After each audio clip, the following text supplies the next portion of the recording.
Hello. Today we are not in my Brooklyn kitchen. We're at the bar. So today I have some beautiful domestic cheese that I found at the farmer's market. And domestic cheeses are great.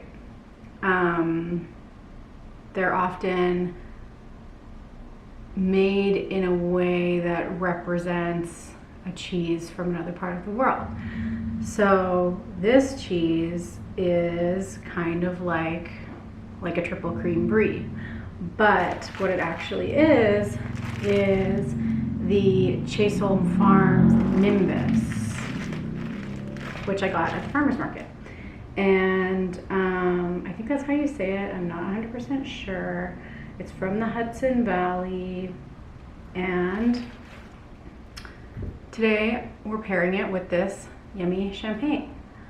So I'm just gonna show you how to open a bottle of champagne, and I'm gonna taste this cheese, which I've never tasted before. And I have to pair with the cheese these rye crackers that I made, but they're made from the She-Wolf Bakery rye loaf, which I also got at the farmer's market, but it was getting a bit old, and then I needed to slice it up and freeze it, and so now I have these yummy crackers. So that's what we're doing today, just a little pairing episode. Farmer's market time. Let's go down to the farmer's market to see what we can find. Okay, so what you want to do is, first of all, when you're serving cheese to anyone, take it out of the fridge in advance. This one I took out like 4 hours ago, and it's just been sitting here. You want cheese to be at room temperature. That's the best way to eat it. So I'm sure there's an exception to that rule, but I can't think of one right now. Okay, so cheese warm, champagne cold. This just came out of the fridge. And okay, so you take the little top off. Then you put your thumb over the cork.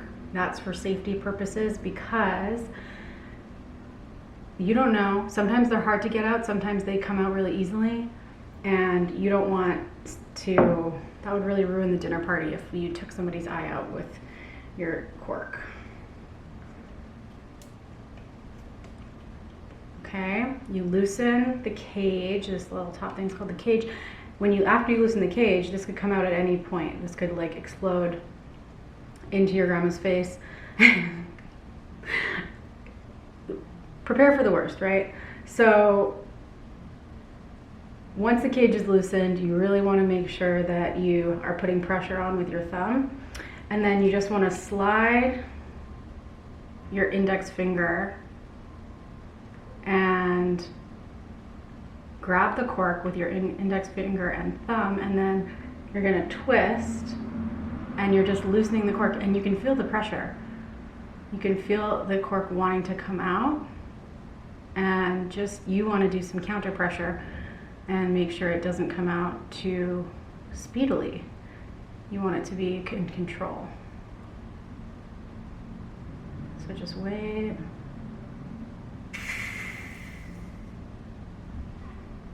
And that's how you open a bottle of champagne. And then this is how you pour yourself a glass.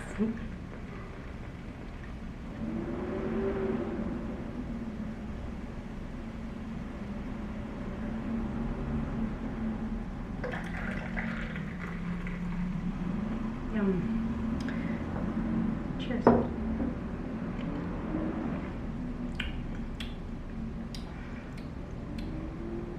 Delicious.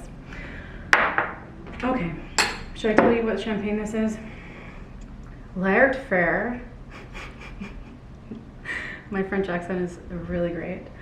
It's an extra brut, which is speaking to the amount of residual sugar that's in the wine, and that means it's super dry. Wait, It's pretty dry. I think it's really dry. I forget, but it's on the dry side. It's more dry than Brut, and Brut is dry, so.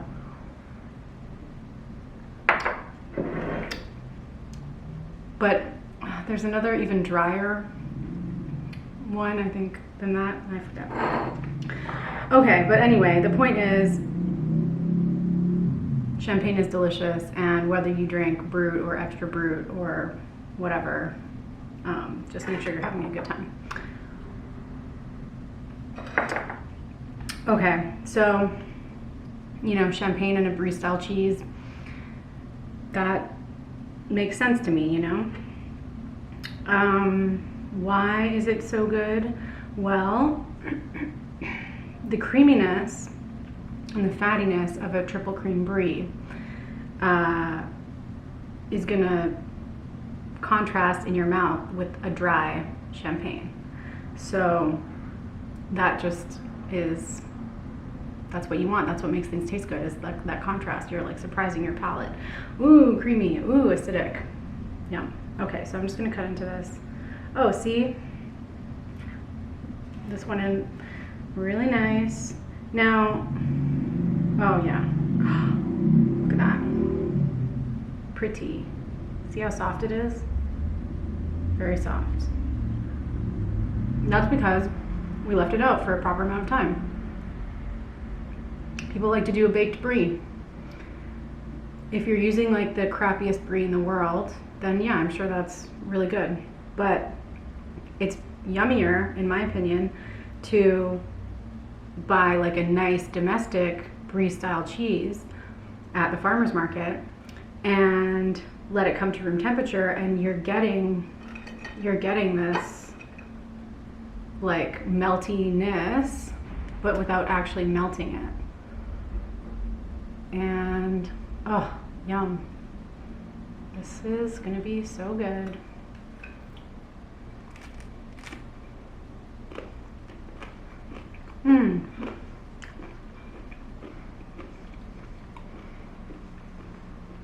Yeah, super delicious.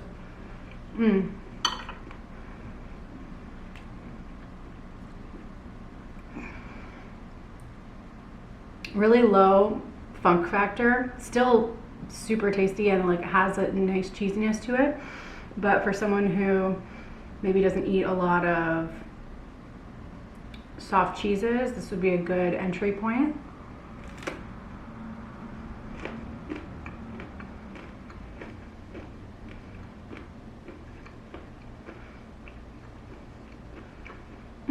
Oh yeah, I should say one other thing. Eat the rind of this type of cheese, you eat it, okay? So, manchego, maybe not, or something, I don't know. Manchego, I don't know. You don't have to, but this, yes, it's part of it. Okay, so you want to have a little bit of cheese and then have a sip of your wine.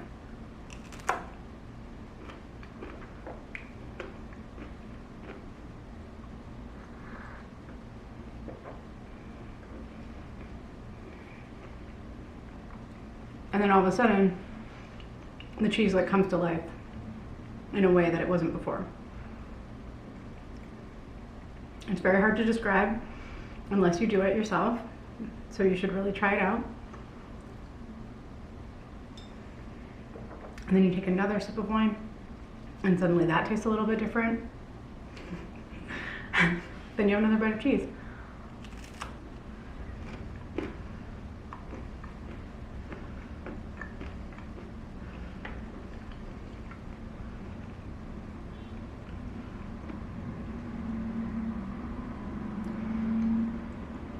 I'm trying to think of other tasting notes on this cheese.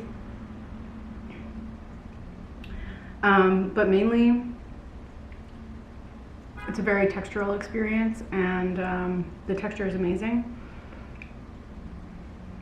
It's very bright tasting, clean, not too funky, grassy.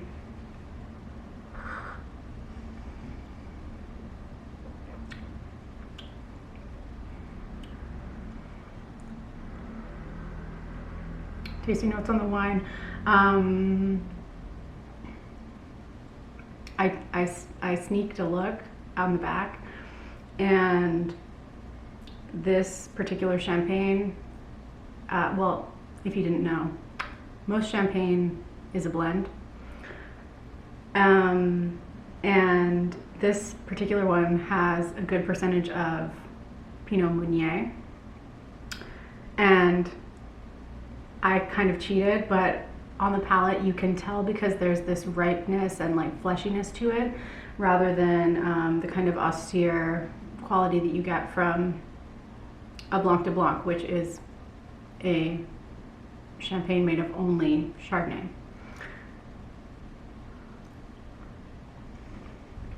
So this is ripe, really fun, not too bready. Sometimes champagne tastes like bread or like croissant or something like that. This one's more fruit forward and still has a nice acidity to it, really good.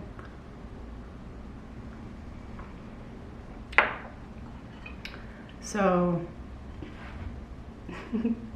excuse me while I eat more cheese.